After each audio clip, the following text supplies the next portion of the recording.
Assalamualaikum warahmatullahi wabarakatuh.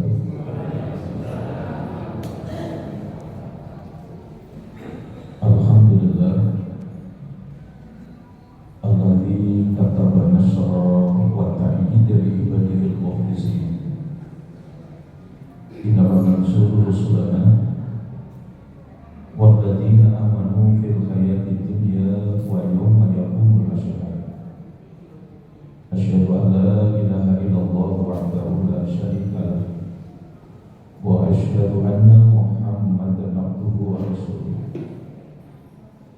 Allahumma shalli wa sallim wa barik ala Muhammad wa ala alihi wa ashabihi alladziina jahadu fillahi haqqa jihadihi fa kataba lahum rabbuhum izzat dunya wa sya'adatal ukhra yawma la yanfa'u malun wa la banun illa man atallaha biqalbin salim.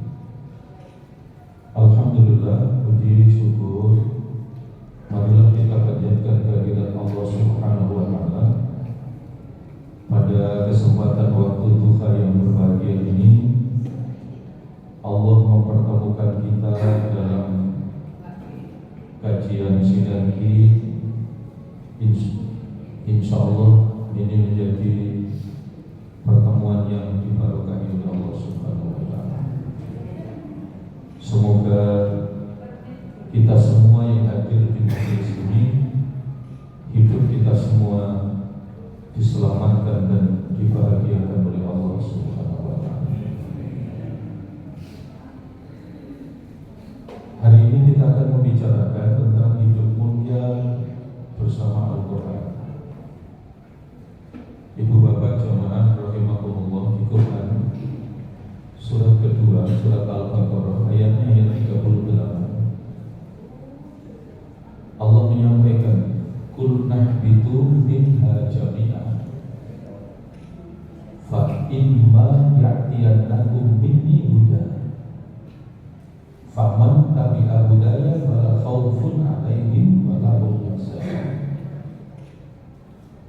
Jadi waktu nenek moyang kita Nabi Adam diturunkan di bumi, Allah sudah memberikan bimbingan dan petunjuknya, dan itu ditunjukkan oleh Allah di Al-Quran surat kedua, surat Al-Baqarah ayat 38. Adam, turun kalian ke muka bumi, jangan khawatir. Kalau kalian hidup di bumi itu butuh makanan, segala macam sumber makanan sudah disiapkan. Kalau hidup itu butuh air, air sudah aku cukupkan. Kalau hidup itu perlu udara, udara sudah aku lengkapkan. Tetapi di ayat ini Allah menunjukkan sesuatu yang sangat penting, sangat berharga dalam hidup itu apa?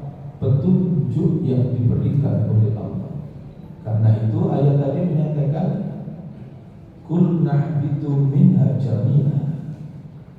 Setelah Allah menyatakan turun kalian ke muka bumi semuanya, apa yang diingatkan oleh Allah? Yang diingatkan oleh Allah adalah sewaktu-waktu aku berikan kepada kalian petunjuk bagaimana tata cara hidup yang baik. Jadi ibu bapak jamaah, yang tidak kalah pentingnya dalam hidup ini adalah petunjuk yang diberikan oleh Allah. Sehingga kalau panjenengan pirsani di Quran surat ke-62, surat apa? Surat Jumat. Ayatnya ayat yang kedua. Apa yang diingatkan oleh Allah kepada kita? Walladzi ba'atsa fil ummiyina rasulan minhum yatlu 'alaihim ayatihi wa yuzakkihim. Jadi kehadiran Rasul, diutus semua para nabi dan rasul, lebih-lebih Nabi Muhammad SAW, penutup para nabi dan rasul, tugas mulia beliau apa? Yatslu alaihim ayat ini, menyampaikan, mengajarkan, membacakan ayat-ayat Allah. Yang kedua apa? Wa yuzakkihim. Wa yuzakkihim itu berarti mentazkiyatun nafs, apa bahasa orang sekarang, mempurifikasi, memurnikan jiwa-jiwa umatnya. Sebab produk awal manusia, desain, casing, dan segala elemennya bukan kaleng-kaleng. Manusia itu adalah produk unggulan, makhluk terbaik yang diciptakan oleh Allah. Dengan kesadaran di Quran surat As-Sam yang ke-7, apa yang diingatkan oleh Allah untuk kita? Ketika kita bercermin, Allah sudah jawab. Apa itu? Yang ditunjukkan oleh Allah kepada kita itu adalah wa nafsi wa sawwa fa alhamaha fujuraha wa taqwaha qad aflaha man zakkaha wa qad khaba man dassaha.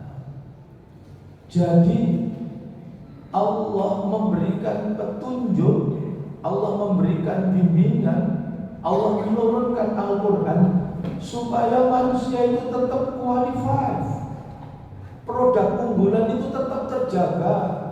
Di mana Allah ingatkan manusia itu adalah jiwa yang disempurnakan, wa nafsi wa ma sawwaha. Karena itu berikutnya Allah tunjukkan fa alhamaha fujuraha wa taqwaha. Allah ilhamkan kepada manusia itu, ini jalan fujur. Jalan fujur itu apa? Jalan kehinaan. Ini jalan takwa. Kalau bertanya, apa jalan takwa? Jalan kemuliaan. Ini hina, ini mulia. Kalau kita bertanya, apa jalan yang mengantarkan menuju kemuliaan? Maka dijelaskan dalam kaidah itu jelas. Takwa Allah ayyuta'a fala yuksha. Yang kedua, wa yuskara fala yukfar. Yang ketiga, wa yudhkara fala yunsa. Jadi orang yang hidupnya mulia, orang yang bertakwa kepada Allah, ciri yang pertama ayyuta'a. Jadi orang yang bertakwa itu hidupnya taat kepada Allah. Dia memilih jalan taat, tunduk dan patuh kepada Allah untuk meniti jalan kemuliaan yang pertama. Yang kedua apa?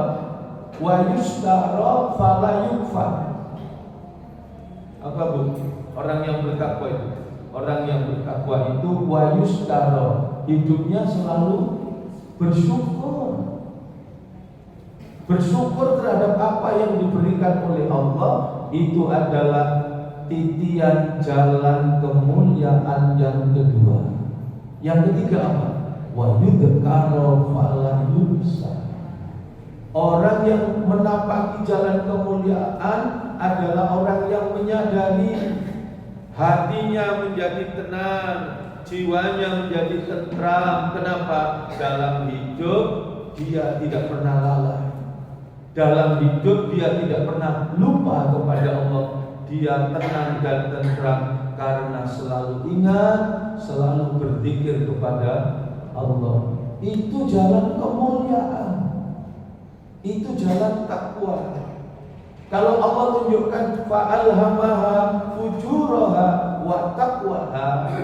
Kalau jalan takwa itu jalan kemuliaan adalah jalannya orang yang taat, kita bisa jawab. Kalau begitu jalan hina, jalan fujur, jalannya siapa? Jalannya orang yang ingkar. Kalau jalan mulia ketakwaan itu jalannya orang yang pandai bersyukur, maka jalan hina adalah jalannya orang yang kufur.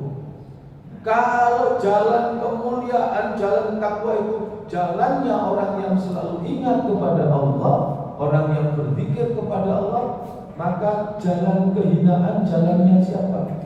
Jalannya orang yang lupa, yang lalai kepada Allah. Dan kalau kita mau buka katalog, golek terjemahan yang paling gampang, pantaskah kita ini masuk menjadi kategori orang yang bertakwa? Siapakah dan masukkah diri kita menjadi kelompok orang yang bertakwa? Ukurannya satu. Orang yang bertakwa itu cirinya hidupnya pasti bahagia. Orang yang bertakwa itu tidak pernah lupa dengan satu kata. Apa satu kata? Bahagia. Jadi kalau kita susah, sedih, gelisah, hilang harapan, putus asa, apa itu jengkel, marah, dendam, maka kita bisa mengupgrade diri. Kira-kira berapa persen tingkat ketakwaan kita itu diukur dari berapa yang kita rasakan dalam hidup ini menjadi sebuah kebahagiaan. Sepanjang kita beriman kepada Allah, pasti bahagia. Dan orang yang beriman didorong oleh Allah untuk meningkatkan derajat kemuliaannya menjadi orang yang bertakwa. Berarti orang yang bertakwa adalah orang yang bisa merasakan apa? Kesempurnaan kebahagiaan. Ada 3 dalil kenapa orang yang bertakwa itu pasti bahagia. Jawabannya yang sudah kita tulis tadi. 1, orang yang bertakwa itu bahagia karena dalam hidupnya selalu taat kepada Allah. Dan ketaatan itu yang mengantarkan dibukanya pintu kebahagiaan. Nomor 2, kenapa orang yang bertakwa itu hidupnya bahagia? Sebab orang yang bertakwa itu hidupnya selalu bersyukur kepada Allah. Dengan bersyukur kepada Allah dibuka pintu kebahagiaan. Nomor 3, kenapa orang yang bertakwa itu selalu bahagia? Sebab orang yang bertakwa itu hatinya tenang, tentram dan damai, dibukakan oleh Allah pintu kebahagiaan. Jadi orang yang bertakwa itu adalah orang yang merasakan kesempurnaan, kemuliaan hidup, kebahagiaan hidup dirasakan bagi siapa? Orang yang bertakwa. Dan untuk menjadi hamba yang bertakwa kepada Allah, Allah sudah turunkan petunjuk. Maka di Quran jelas, hudan lil muttaqin. Al-Quran itu diturunkan dalam rangka apa? Mengantarkan manusia ini menuju ke dalam derajat hidup penuh kemuliaan. Jelas Allah tunjukkan, ingin hidup mulia, hiduplah dengan petunjuknya Allah. Ingin hidup mulia, hiduplah dengan Al-Quran. Coba kalau kita renungkan, panjenengan bersani, buka Quran surat ke-17, surat Al-Isra, ayatnya ayat 105 sampai dengan ayat terakhir. Surat Al-Isra itu berapa ayat? 111. Panjenengan mirsani Al-Isra ayat 105 sampai 111. Ini kalau istiqomah menemani malam kita, di sela-sela tahajud kita baca, kita rasakan sendiri, kita maknai, nangis. Air mata kita sulit untuk tidak. Kita tahan, kita nangis. Allah kasih luar biasa kepada kita. Coba panjenengan bersani ayat 105, apa yang dinyatakan oleh Allah? Wa bil haqqi anzalnahu wa bil haqqi nazal. Wa ma arsalnaka illa mubasysyiran wa nadhira. Wa Qur'anan faraqnahu litaqra'ahu 'alan nas 'ala muksi wa nazzalnahu tanzila. Qul aminu bihi aw la tu'minu innal ladzina utul ilma min qablihi idza yutla alaihim yakhruna lil adqani sujada wa yaqulu subhana rabbina in kana wa'du rabbina la maf'ula, sampai dengan ayat 111. Mulai dari ayat 105 saja, apa yang dikabarkan oleh Allah kepada kita? Wa bil haqqi anzalnahu wa bil haqqi nazal. Quran itu hak, Quran itu benar. Quran itu benar, proses turunnya benar, isinya juga benar. Jadi Quran itu detail, terperinci, asbabul wurud, asbabul nuzul, kapan turunnya surat ini, mengapa surat ini diturunkan, jelas. Quran diturunkan dengan benar dan Al-Quran itu membawa kebenaran. Isinya Al-Quran itu benar. Coba kalau sekedar contoh saja, sekedar contoh. Quran itu diturunkan dengan benar. Isinya Al-Quran itu membawa kebenaran. Quran itu yang sampai kepada kita lengkap, sempurna, paripurna, ada berapa juz? 30 juz. Ada berapa surat? 114 surat. Dan contoh saja disebutkan di Al-Quran, siapa yang tidak percaya Al-Quran, maka oleh Allah ditunjukkan akan dimasukkan ke dalam neraka Sakor. Masalah hukum fi Sakor. Di antara penjelasan dari Sakor itu ada kemudian untayan alaiha tis'ata asyara. Di dalamnya ada 19. Dulu jumhur mufassir ketika tahu kata-kata tis'ata asyara 19 itu sederhananya diterjemahkan 19 malaikat yang menjaga neraka Sakor. Ternyata di dunia saja Al-Quran itu benar, dan 19 itu kemudian menjadi postulat untuk seperti apa yang disampaikan oleh Allah di Al-Quran, inna nahnu nazzalna dzikra wa inna lahu lakafidun. Aku Allah yang menurunkan Al-Quran dan aku Allah yang menjaganya. Bagaimana bentuk penjagaan Allah? Di antaranya salah satunya adalah dengan sistem 19. Sekedar contoh, di Quran itu ada ayat-ayat potongan-potongan huruf-huruf muqatta'ah. Ada ayat-ayat mutasyabih. Coba kita lihat di Quran itu. Surat pertama saja, surat apa itu? Al-Baqarah. Dimulai dari apa itu? Ya, alif lam mim. Ya, coba. Ada lagi surat ke 36, surat Yasin. Ada lagi surat ke 20, surat Toha. Ada surat ke berapa? 50, surat Qaf. Nah, sekedar contoh saja, kita ambil sampel. Surat Al-Baqarah itu diawali dari alif, lam, mim. Kalau baca terjemahan Departemen Agama, maka itu diterjemahkan hanya Allah yang tahu artinya. Meskipun ada beberapa riwayat, diantaranya Ibnu Abbas itu mentafsirkan alif lam mim itu diterjemahkan, alif itu penggalan kata dari Allah, lam itu Jibril, mim itu Muhammad. Artinya Al-Quran itu diturunkan dari Allah lewat malaikat Jibril, disampaikan kepada Nabi Muhammad. Alif lam mim dzalikal kitabu la raib.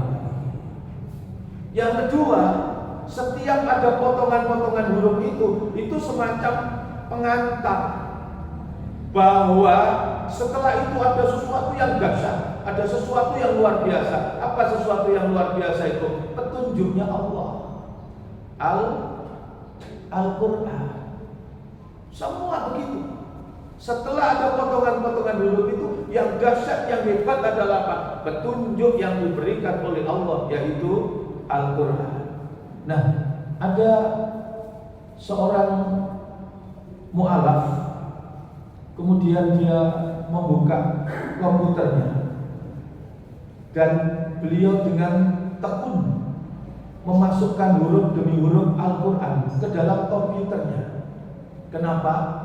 Karena dia tersentuh dengan, loh, kok ada surat itu yang hanya Allah yang tahu artinya. Kalau hanya Allah yang tahu artinya, padahal ini petunjuk, kenapa harus diberikan? Dihilangkan saja kan sama saja. Toh hanya Allah yang tahu artinya.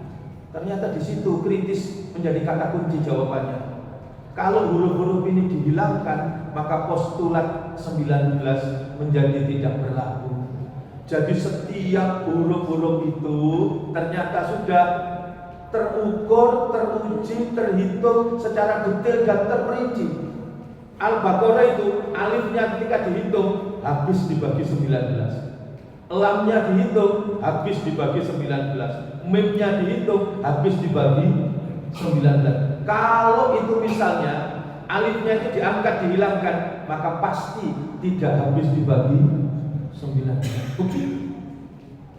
Contoh, surat itu ada 114. 114 habis dibagi 19. Bismillah di awal surat ada 113. Kalau 113 berarti tidak habis dibagi 19. Kenapa? Ada satu surat yang tidak diawali dengan Bismillah. Surat ke-9, surat At-Taubah. Ternyata ada satu surat yang Bismillahnya 2, surat ke-27.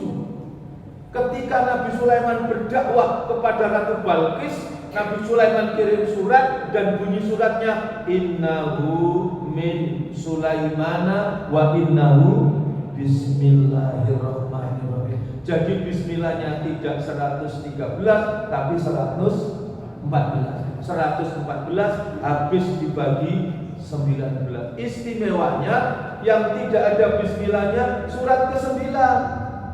Yang bismillahnya 2 surat ke-27. 9 ke-27 itu 19. Begitu seterusnya. Surat Qaf, surat ke-50. Coba panjenengan teliti. Qafnya setelah dihitung huruf Qaf itu ada 57. 57 habis dibagi 19. Surat Asy-Syu'ara itu panjangnya 2,5 kali surat Qaf. Ternyata ketika Qafnya dihitung ada 57. 57 tambah 57 114. 114 habis dibagi 19. Jadi sebegitu rupa Allah tunjukkan Quran itu benar, diturunkannya Al-Quran itu dengan benar, dan Al-Quran itu turun dengan membawa kebenaran. Yang menarik, Allah itu ketika menyebut kaumnya Nabi Lut itu menggunakan kata-kata kaumun Lut, pakai qaf. Tapi ada satu yang Allah menggunakan kata ikhwanul Lut. Kalau itu pakai qaf juga, maka qafnya tidak 57 tapi 58. Kalau 58 tidak habis dibagi 9. Masya Allah. Begitu Allah tunjukkan kepada kita, Quran itu benar, diturunkannya Al-Quran itu membawa kebenaran. Bentuk yang lain kita bisa rasakan. Mana ada kitab yang bisa dihafal siapapun ahli dan pakarnya. Apakah kitab-kitab yang bersifat duniawi atau kitab-kitab yang dianggap suci oleh pemeluknya, ada yang bisa dihafal sedemikian sempurna seperti Al-Quran? Tidak. Dan kalau kita bertanya apa saja Al-Quran, Al-Quran memberikan jawaban dengan benar. Contoh, tahun kedua Hijriah itu diturunkan oleh Allah beberapa surat. Pertama, pertengahan bulan Rajab di tahun kedua Hijriah, Allah turunkan Al-Quran surat kedua, surat Al-Baqarah, ayatnya ayat 144. Kenapa surat ini turun? Coba, Nabi itu hijrah dari kota Mekah ke kota Madinah. Waktu Nabi di Madinah, kiblatnya ternyata dipindah oleh Allah. Tidak berkiblat ke Ka'bah, tapi berkiblat ke Baitul Maqdis di Palestina. Dan Nabi itu istimewa dibanding semua Nabi dan Rasul. Kepekaan, kedekatan dengan Allah luar biasa. Kalau Nabi Musa mau berhadapan dengan Fir'aun, dungo Rabbi shrahli sadri wa yassirli wahlul 'uqdatam, doa. Tahu diri dia. Kalau Nabi Musa itu sumbu pendek. Iki lek wong tukaran, aja tukaran. Disuruh berhenti tukaran gak kena. Ditampar Nabi Musa langsung mati. Ngalah-ngalah ngetes. Langsung mati. Maka betapa rewel dan cerewetnya Fir'aun. Wong Fir'aun sedang jaya-jayanya didakwai. Coba bayangkan, ketika Fir'aun, ana rabbukumul a'la, begitu. Satu yang berani mendekatlah. Salah sampean, jangan dibilang itu. Gak pantas sampean, tidak boleh sampean bilang itu. Soge iya, rojo iya, punya segalanya iya, tapi sampean bukan Tuhan. Allahu Rabbi, Tuhanku adalah Allah. Siapa bu? Asia. Istrinya sendiri yang mengingatkan. Apa yang terjadi? Maka Asia kemudian mengalami masa-masa sulit sepanjang hidupnya, disiksa luar biasa, dan siksaan itu berangkat dari suaminya sendiri, Fir'aun. Nabi Musa dididik oleh Asia. Dia tahu diri dengan kondisi ayah angkatnya, maka dia minta kepada Allah. Nabi boten gak ada jaluk, wis dijawab oleh Allah. Alam nasrah laka sadrak wa wadonna angka wizra alladhi angkata. Ya Allah, itu sudah dijawab. Begitu juga ini Quran surat kedua, surat Al-Baqarah ayat berapa tadi? 144. Kapan diturunkan? Pertengahan bulan Rajab tahun berapa? Tahun kedua Hijriah. Jelas. Kenapa begitu? Nabi itu kangen Ka'bah, kangen Mekah. Kapan kiblat ini oleh Allah dipindah kembali ke Ka'bah? Belum berdoa, belum minta.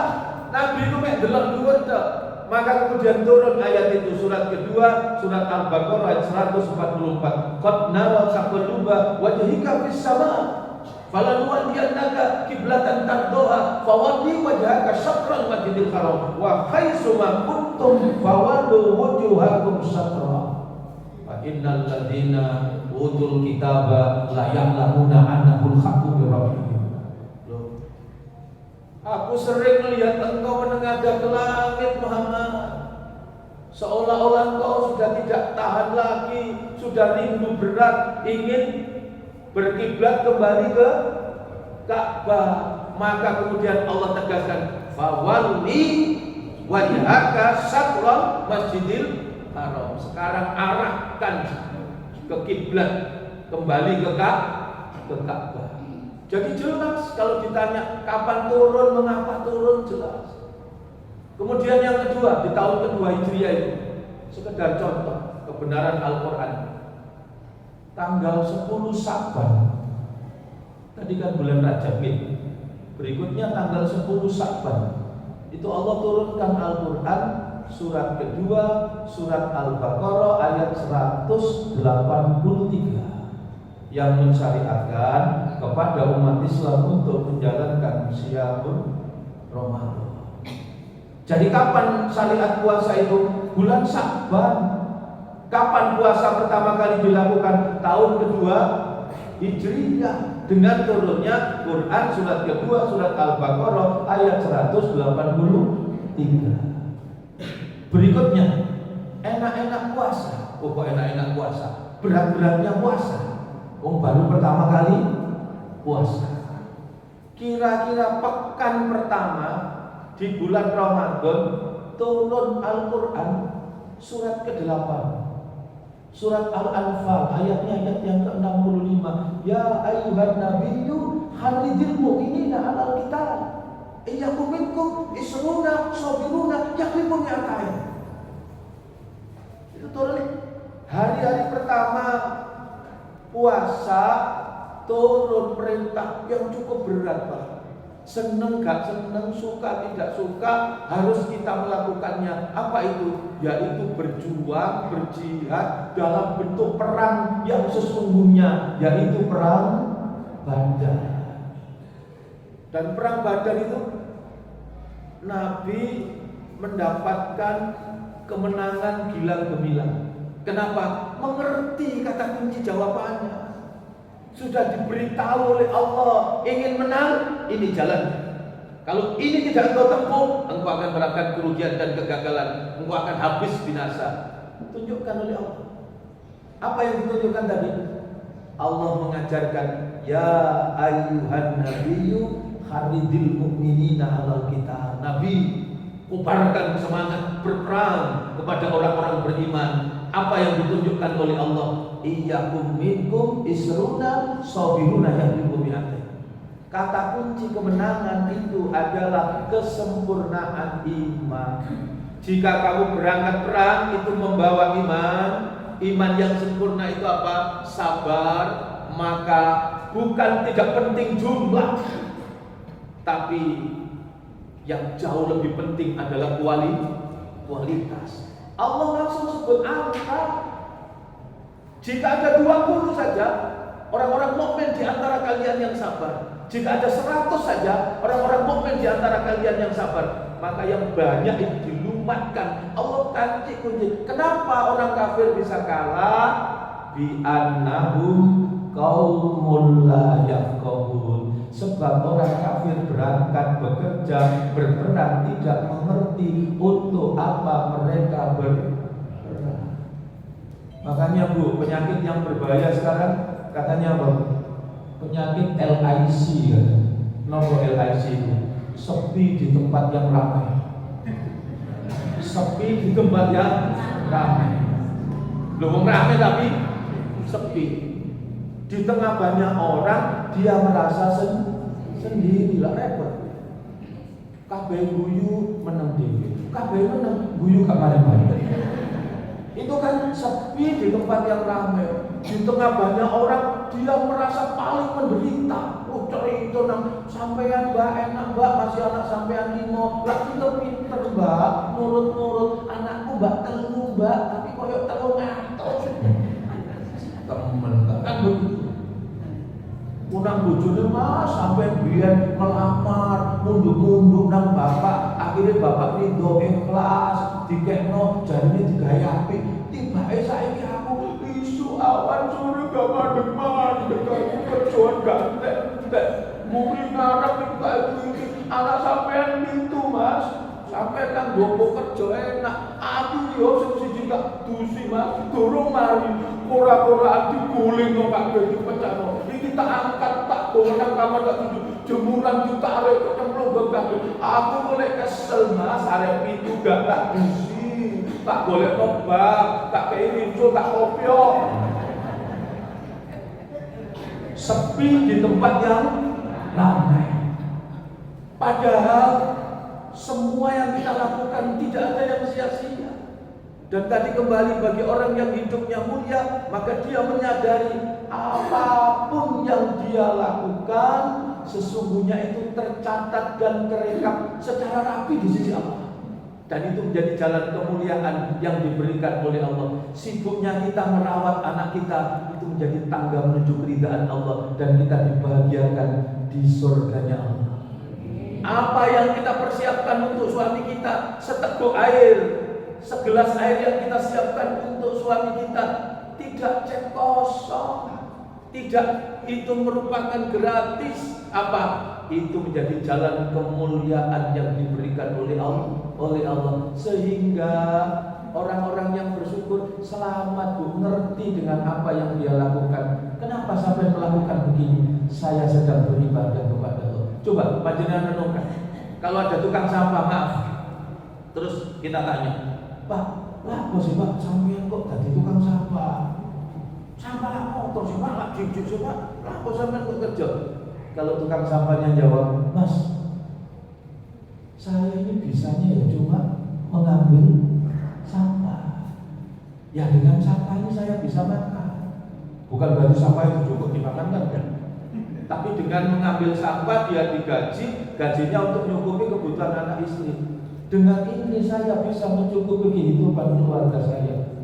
Salah nggak jawabannya? Tidak salah. Tapi ketika dia bisa menjawab, Mas, lah bos sampai dulu sama, tak dia keren.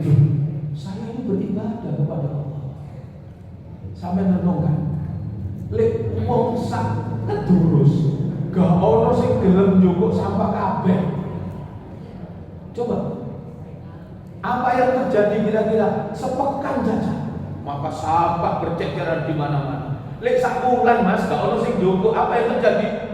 Tumpukan sampah mulai di mana-mana. Lek setahun Mas, maka berapapun jumlah manusianya akan ditimbun oleh banyaknya sampah. Saya masih ingat dulu kasus di Bandung. Bandung itu katanya kota kembang. Pada suatu saat pernah jadi kota sampah. Ngamuk kabeh, dibuat rono, ojo dibuat lele, dibuat ojo dibuat bingung di sini, di konan di. Akhirnya sampah jadi masalah, di mana-mana tidak diambil. Berapa banyak? Kalau orang tidak ada yang mau mengambil sampah, maka berapapun banyak manusianya akan ditimbun oleh sampahnya. Maka saya ini sedang beribadah kepada Allah. Saya sedang berjihad kepada Allah. Ini adalah sajadah panjang yang bisa saya lakukan dalam saya mendedikasikan pengabdian terbaik kepada Allah. Begitu. Kalau ngerti, maka doa yang luar biasa. Panjenengan buka Al-Quran surat ke-27, surat An-Naml, ayatnya ayat yang ke-19. Apa yang diingatkan oleh Allah? Surat ke-27 surat An-Naml ayat ke-19. Di situ ada doa luar biasa yang mengajarkan Allah langsung ditempatkan di Al-Quran, diambilkan dari kisah pelajaran hikmah berharga dari seorang hamba yang pandai bersyukur, yaitu Nabi Sulaiman. Itu kan diambil dari kisah. Hatta idza atau ada wadi namli, hingga sampai di lembah semut. Qalat namlatun, berkata seekor semut, tapi pakai tak marbuto, berarti semutnya semut. Nah, semut cewek kan begitu. Qalat namlatun, berkata seekor semut betina. Apa yang dikatakan? Semut itu kasih instruksi, ya ayuhan namlut kulu masakinakum. Saudaraku bangsa semut, ayo masuk ke dalam sarang-sarang kamu. Layak limannakum Sulaiman, supaya tidak terinjak oleh Nabi Sulaiman. Wa juluduhu, dan tentara-tentaranya, bahum la yaskurun, sebab mereka tidak menyadari. Tahu begitu, Nabi Sulaiman ini luar biasa. Pasukannya ditahan. Fatabassama dhahika min qauliha.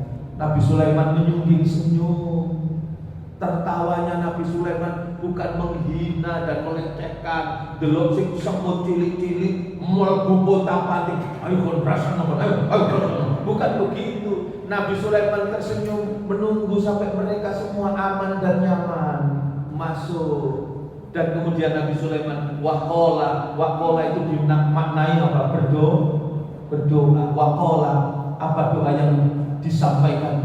Allah nuntun kepada kita supaya hidup kita betul-betul hidup dalam kemuliaan dan kebahagiaan. Bentuknya seperti apa? Panjenengan biasanya Quran surat ke-27 surat An-Naml ayat 19. Rabbi auzi'ni an ashkura nikmataka allati an'amta alayya wa ala walidayya wa an a'mala sholihan tardahu wa adkhilni bi rahmatika fi ibadika sholihin. Ya Allah, ilhamkan kepadaku agar satu, Engkau catat saya ini menjadi abd dan syakur. Apa bu? Hamba yang pandai bersyukur. An'amta alayya, bersyukur dengan nikmat yang telah Engkau berikan kepada saya. Wa ala walidayya, Dan catat ya Allah, supaya saya ini menjadi apa? Anak yang berbakti kepada orang tua, bersyukur terhadap segala apa yang telah Engkau berikan kepada saya lewat pengorbanan keringat, darah, air mata orang tua. Jadi kalau panjenengan semua sukses sekarang saya berada di titik ini, panjenengan di mana saja, itu tidak pernah lepas dari jasa orang. Makanya bersyukur itu kan satu paket. Aniskurli wali bersyukurlah kepada aku Allah, dan bersyukurlah kepada kedua orang. Jadi anak yang berbakti. Kadang saya begitu nangis, saya maaf, karena memang saya ini dari pesantren. Saya sering sampaikan, gak tahu mondok nanti paling jauh lewat pondok Chandra. Dan ternyata orang tua yang mendorong. Makanya kadang ya Allah, jika saya disuruh ceramah, saya disuruh di titik ini ya Allah, Engkau catat sebagai sebuah kebaikan. Tolong ya Allah berikan semua ini kepada orang tua kami. Karena tidak mungkin dimanapun, di titik manapun kita sukses dan berhasil itu kecuali dari pengorbanan orang tua. Lebih-lebih anak-anakku kepada ibu, ya, Masya Allah. Tapi kalau dalam kehidupan itu kan kita nanti bisa merasakan seorang ibu yang lemah bisa merawat berapa? 10 anaknya. Tapi anak-anak yang hebat dan kuat belum tentu bisa merawat seorang ibu. Jadi di sini hidup yang mulia itu apa? Hidup yang bersyukur kepada Allah dan bersyukur kepada orang tua. Rabbi auzinni an ashkura nikmatakal lati an'amta alayya wa ala walidayya. Berikutnya apa? Wa an a'mala sholihan tardahu. Catat ya Allah, semua yang kami lakukan ini sukses di matamu, sebab tidak ada yang tercecer. Semua Engkau hitung sebagai amal soleh yang Engkau ridhoi. Wa adkhilni, dan masukkan bi rahmatika, dengan rahmatmu, fi ibadika sholihin, ke dalam golongan hambamu yang soleh. Bu, padahal hidup ini ya, kalau kita bisa beramal soleh, dicatat menjadi hamba yang soleh. Panjenengan buka Quran surat ke-13, surat Ar-Ra'd, ayatnya ayat 23. Di surat Ar-Ra'd, surat ke-13 ayat 23, itu ditunjukkan oleh Allah, jannatu adni yadkhulunaha wa man sholaha. Jadi surga Aden, kenikmatan yang dijanjikan oleh Allah itu spesial, dikhususkan bagi siapa? Wa man sholaha, hamba-hambaku yang soleh. Jadi yang punya tiket surga itu hanya orang yang beramal soleh, yaitu hamba yang soleh. Iman, yakin kepada Allah, dan kemudian hidup dengan penuh ketaatan kepada Allah, tercatat sebagai amal soleh.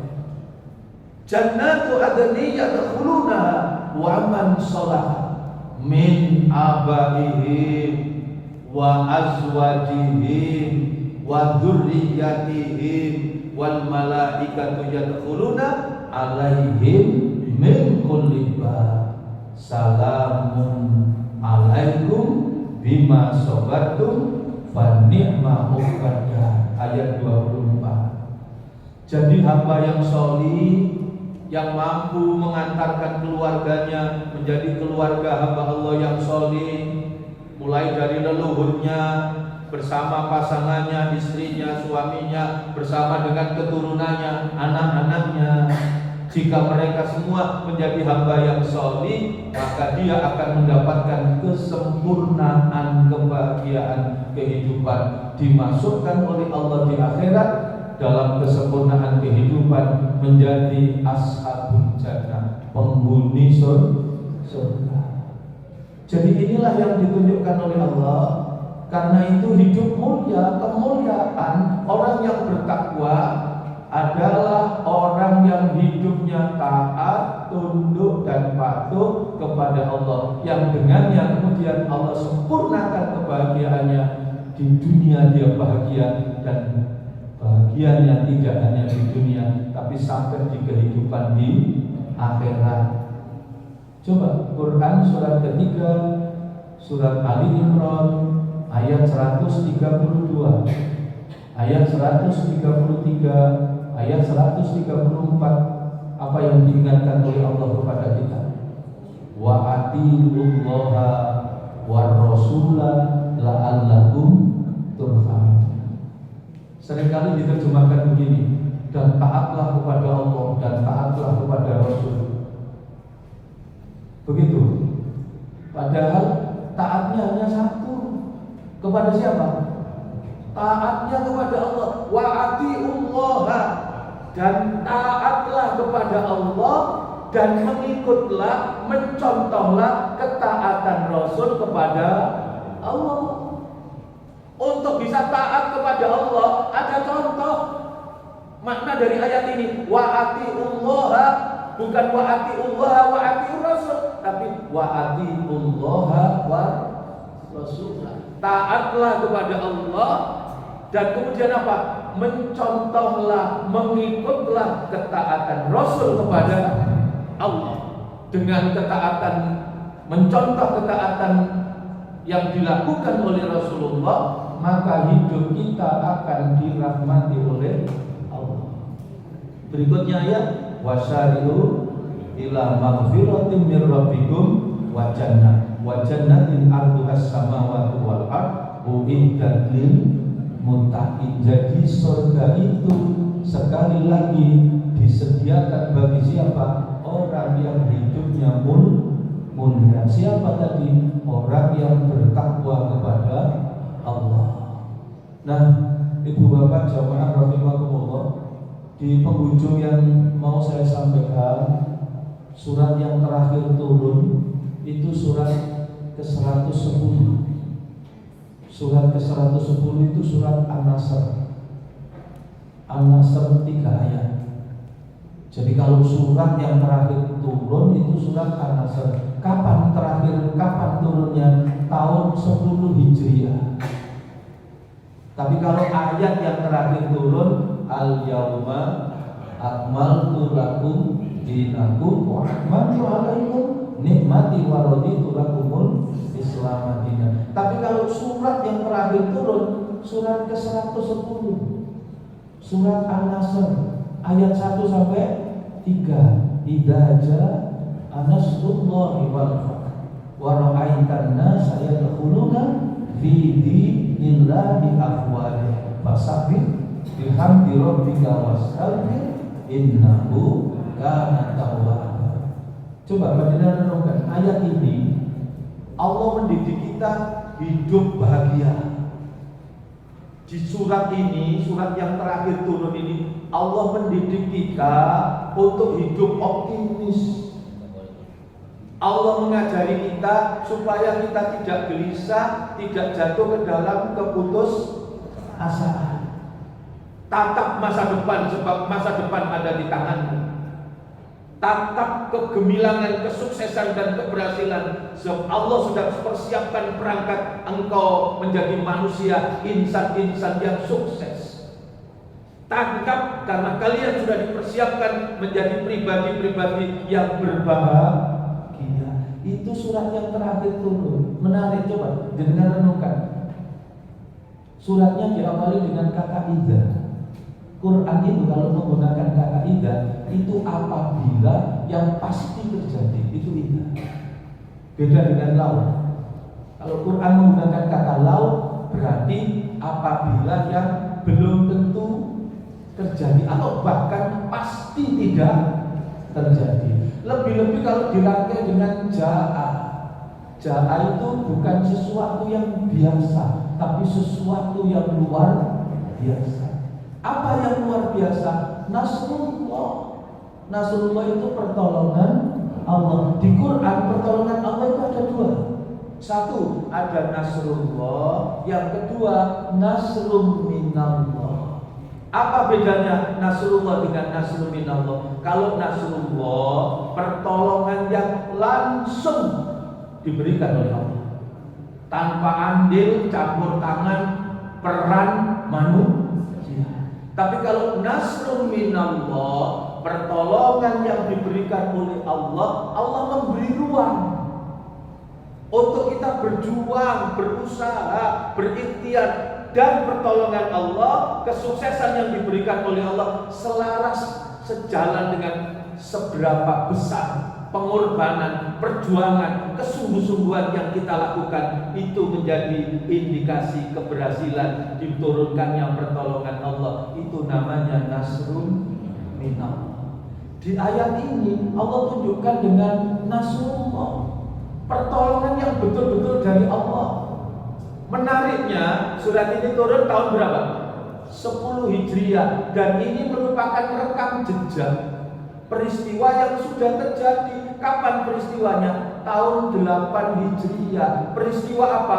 Futkul Makkah, penaklukan kembali kota Makkah.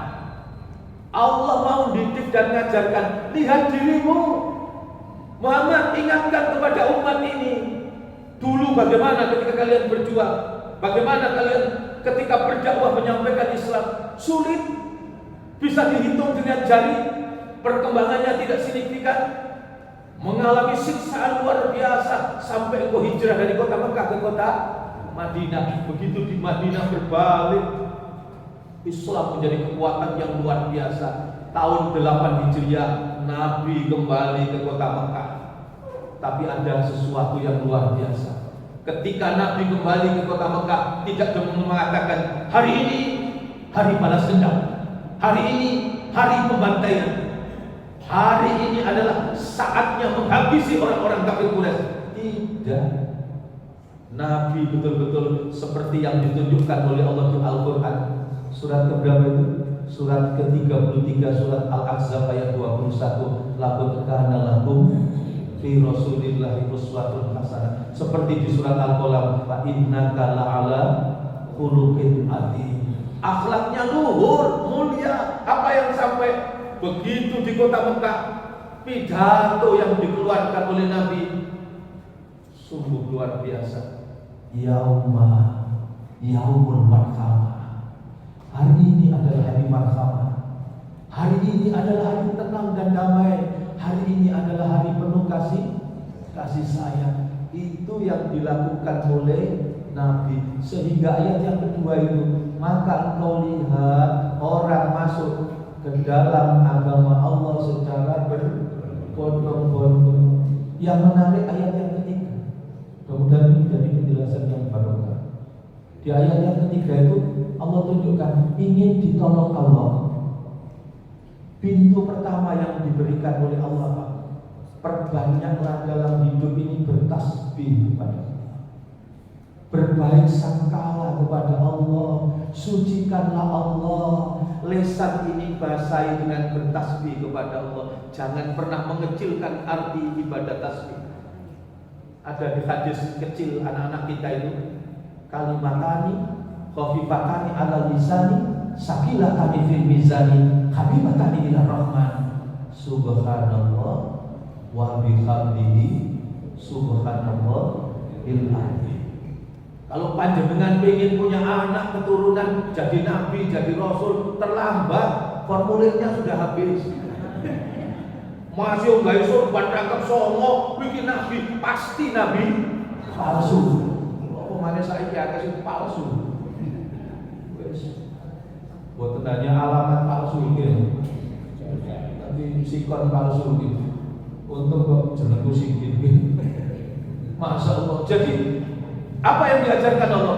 Tapi kalau kita ingin anak-anak kita, keturunan kita dipilihkan menjadi orang yang diistimewakan oleh Allah, menjadi orang yang dijadikan kekasih-kekasih Allah, pintunya masih terbuka lebar. Dengan cara apa? 2 kalimat ringan diucapkan di bibir, tapi berat bobot timbangannya di sisi Allah. Dan tidak hanya itu, habibatani ila rahmah, Orang itu akan dicintai oleh Ar-Rahman, dicintai oleh Allah. Bahasa orang awam, dicintai Allah itu wali-walinya Allah. Pengen jadi wali-walinya Allah, orang yang dicintai Allah, maka syarat pintu yang disediakan apa? Banyak bertasbih. Bertasbih kepada Allah, maka kita akan dibukakan pintu oleh Allah. Padahal nonsen, orang yang dijadikan dikasih Allah hilang rasa takutnya, hilang rasa sedihnya, hidup menjadi penuh dengan kegembiraan dan kebahagiaan. Man adali waliyan faqad adantuhu bil khair wa ma taqarraba ilayya 'abdi bisyai'in ahabba ilayya mimma taraktu 'alaihi wa ma yazalu 'abdi yataqarrabu ilayya bin nawafil hatta uhibbahu fa idza akhbatuhu kuntu sam'ahu alladhi yasma'u bihi wa basaru alladhi yubsiru bihi wa yadahu alladhi yamtishu biha wa rijluhu alladhi yamshi biha wa in sa'alani a'taituhu wa la in ista'adani la'udana. Ini Allah yang menyampaikan di hadis qudsi. Orang yang dicintai Allah, orang yang dijadikan kekasih Allah, Allah jamin. Apa jaminan yang diberikan oleh Allah? Aku Allah sebagai matanya, mata ini akan dibimbing oleh Allah. Aku Allah sebagai telinganya, telinga ini akan dibimbing oleh Allah. Aku Allah sebagai tangannya, aku Allah sebagai kakinya. Kalau dia minta tolong, pasti akan aku tolong. Kalau dia minta perlindungan, pasti akan aku lindungi. Ingin mendapatkan pertolongan Allah, nasrun min Allah, ya, maka apa ini? Nasrullah, pertolongan langsung dari Allah, pintu yang disediakan Allah bagi orang yang selalu bertasbih kepada Allah. Yang kedua, ingin ditolong langsung oleh Allah, maka banyaklah bersyukur kepada Allah. Lisan ini diistiqomahkan mengucapkan rasa syukur kepada Allah. Alhamdulillah. Nomor 3, ingin ditolong langsung dari Allah, maka banyaklah beristighfar. Nun sewu, surat ini mendidik kita istighfar itu bukan hanya karena dosa. Kalau istighfar itu karena dosa, maka Nabi tidak ngajari kita. Nabi itu istighfar tidak kurang dari 70 kali. Di hadis yang lain tidak kurang dari 100 kali. Setiap pagi dan petang Nabi menyambut dengan sayyidul istighfar. Jadi surat ini mengajari istighfar itu karena 3. 1, istighfar itu dilakukan karena dosa dan kesalahan. Yang nomor 2, kenapa kita beristighfar? Istighfar itu dilakukan karena tidak sebanding banyaknya nikmat yang diberikan oleh Allah dengan rasa syukur kita kepada Allah. Nomor 3, kenapa kita beristighfar? Istighfar itu dilakukan karena kita menyadari nikmat yang banyak yang diberikan oleh Allah tidak sebanding dengan ibadah yang kita lakukan. Sebagai penutup, orang yang istiqomah menyambut malamnya, tahajudnya dia lakukan dengan nikmat. Orang lain menikmati tidur, dia bisa merasakan lezatnya berdekatan kepada Allah. Dia bisa berzikir, dia bisa baca Quran. Setiap malam dia selesaikan 2 juz tanpa berat, ringan dan menjadi kenikmatan. Tapi suatu saat karena sesuatu hal kesiangan, bukan kesiangan sholat subuh, masih bisa tahajud, masih bisa zikir, masih bisa baca Al-Quran, tapi baca Al-Qurannya tidak 2 seperti biasanya. Itu rasa penyesalan dan berdosanya luar biasa, padahal dia tidak melakukan sebuah dosa. Mudah-mudahan umur kita barokah, harta kita barokah, kesempatan umur yang diberikan oleh Allah membawa keberkahan bagi kehidupan kita bersama. Yakin dan percayalah, tidak ada pintu kenikmatan dan kebahagiaan melebihi kenikmatan dan kebahagiaan bagi orang-orang yang dimuliakan oleh Allah, yaitu orang yang taat, tunduk dan patuh kepada Allah, hidup mengikuti petunjuk kebenaran yang diberikan oleh Allah Subhanahu wa Ta'ala. Semoga keluarga kita semua disakinahkan oleh Allah, putra-putri kita ditolong dan diselamatkan oleh Allah. Cita-cita kemuliaannya mudah-mudahan diijabahi oleh Allah Subhanahu wa Ta'ala.